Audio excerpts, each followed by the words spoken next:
walhamdulillahirabbil alamin. Beliau mengucapkan itu dan beliau ulang 3 kali, sehingga putra beliau Ali ibn al-Husain Ali al-Akbar bertanya kepada ayahnya, "Wahai ayah, aku mendengar engkau mengatakan inna lillahi wa inna ilaihi raji'un walhamdulillahirabbil alamin."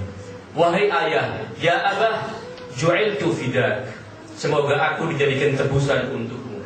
Mimma starja'atu.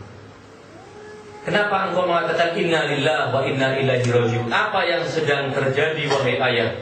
Maka Al-Husain mengatakan, wahai putraku, aku tertidur sejenak dalam perjalanan tadi, maka aku bermimpi ada seorang penunggang kuda yang menunggangi kuda. Kemudian ada suara yang mengatakan, mereka yang sedang menunggang kuda ini berjalan menuju sebuah tempat, sementara kematian menyambut mereka. Maka aku sadar, wahai anakku, bahwa itu sebenarnya adalah jiwa-jiwa kita yang sedang berbelasungkawa kepada dirinya sendiri, Jiwa-jiwa itu sedang mengucapkan belasungkawa kepada dirinya sendiri. Maka Ali bin Husain alaihissalam kemudian mengatakan kepada ayahnya, wahai ayah, la arakallah su'an, semoga Allah tidak memperlihatkan kepadamu sesuatu yang jelek. Namun saya ingin bertanya, wahai ayah, alasna 'alal haq, bukankah kita dalam kematian yang akan kita sambut ini, kita berada di atas kebenaran wahai ayah? Maka Al-Husain mengatakan, bala walladzi ilaihi marji'ul ibad, benar, demi Allah, zat yang menjadi tempat kembali semua hamba. Kemudian apa kata putra Al-Husain? Ya abah, idzan la nubali namutu muhiqqin. Kalau begitu tidak akan kita hiraukan dan tidak perlu kita risaukan, kita mati selama kita berada dalam kebenaran. Maka Al-Husain mengatakan kepada putranya, jazakallah khairan ma jaza waladan an walidi. Semoga Allah membalasmu dengan kebaikan seorang anak kepada ayahnya. Artinya, pendeknya cita-cita, pendeknya angan-angan untuk berhidup panjang dalam kehidupan ini perlu kita jadikan obat untuk menyingkirkan dan mengusir ketakutan kepada kematian. Dan yang kedua, secara ringkas ingin saya sampaikan bahwa kita perlu memperbanyak zikir. Kita perlu memperbanyak mengingat dan menyebut Allah Subhanahu wa ta'ala.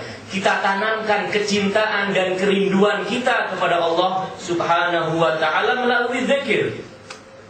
Karena apa yang menutup mata kita adalah keterkaitan dan ketergantungan kita kepada dunia. Di saat ketergantungan itu mulai menipis, maka kita akan menyaksikan berbagai keindahan yang menjadikan kita pasti akan rindu ke sana. Namun orang-orang seperti saya, seperti sebagian dari umat manusia, tidak mampu menyaksikan keindahan-keindahan itu lantaran tertutup. Bukan keindahan itu yang tertutup, bukan keindahan asma Allah yang tertutup, bukan keindahan janji-janji Allah yang tertutup, namun mata kita yang sedang tertutup sehingga tidak mampu menyaksikannya.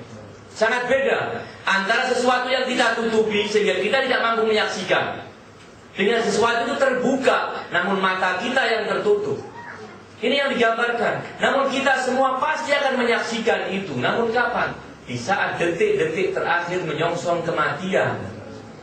Sementara yang dimaukan adalah dalam kehidupan ini pun kita mampu menyaksikan yang demikian. Bukan di saat tidak lagi ada manfaat bagi kita, tidak ada lagi kesempatan untuk mundur kehidupan ke belakang, memperbaiki langkah-langkah lagi, tidak ada.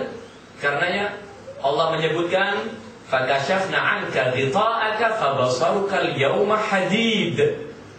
Kelak di saat-saat menjelang kematian, kami akan singkap tabir ghita'aka, fakashafna anka, maka akan kami singkap darimu ghita'ak, tutupmu, bukan tutupnya sesuatu tersebut, namun tutupmu yang sementara ini menutupi mata hatimu akan dibuka.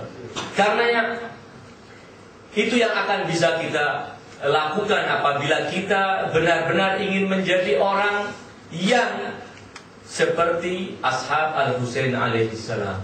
Jadi mereka yang bergabung dengan Al-Husain alaihissalam adalah orang-orang yang telah mampu memperpendek angan-angan dan cita-cita duniawi mereka.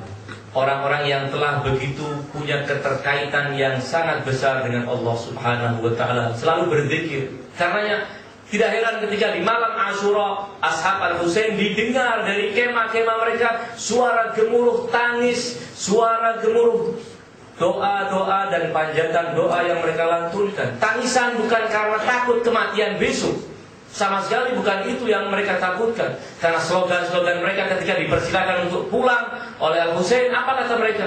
Apa yang akan kita lakukan? Sebagian mengatakan, kalau aku akan meninggalkanmu, semoga langkahku tidak akan sampai jauh sebelum aku diterkam oleh binatang-binatang buas di padang pasir itu. Tidak mungkin aku akan meninggalkanmu, sementara kematian hanya sekali. Andai kematian itu 70 kali, andai kematian itu 1000 kali, aku dicincang-cincang, tetap aku akan membela wahai Husain. Ini jelas sebagai orang-orang yang telah punya mental, punya keimanan yang begitu besar. Sementara masyarakat umum saat itu tidak memiliki yang demikian. Al-Husain ketika berjuang di Karbala sebenarnya ingin menumbuh suburkan kembali jiwa-jiwa itu di tengah-tengah masyarakat muslim. Sehingga masyarakat muslim tidak lagi menjadi masyarakat yang hina, masyarakat yang akan diarahkan oleh pihak-pihak lain yang tidak akan membawa kebahagiaan bagi mereka, seperti masyarakat Kufah saat itu. Karenanya kita ingin melihat bahwa di kesempatan Karbala kita menyaksikan bahwa telah ada kecintaan yang begitu membara dalam jiwa mereka kepada Allah. Karena mereka begitu rindu kepada Allah Subhanahu wa Ta'ala, rasanya tidak tahan supaya cepat esok pagi telah datang dan mereka akan menyongsong kesyahidan. Semuanya berebut untuk segera maju dan berjuang mempersembahkan jiwanya untuk Al-Husain alaihissalam. Kita menyaksikan ketika Al-Husain di padang Karbala, setelah para sahabatnya telah gugur, setelah para keluarganya satu demi satu telah gugur, Al-Husain mendatangi kemah keluarganya, kemudian berkata kepada saudara dan putri-putrinya, wahai ya Zainab, ya Umma Kulthum, ya Fatimah, ya Sukaina, alaikunna minnis salam. Salam sejahtera untuk kalian semua. Maka semuanya datang dan mengerumuni Al-Husain alaihissalam.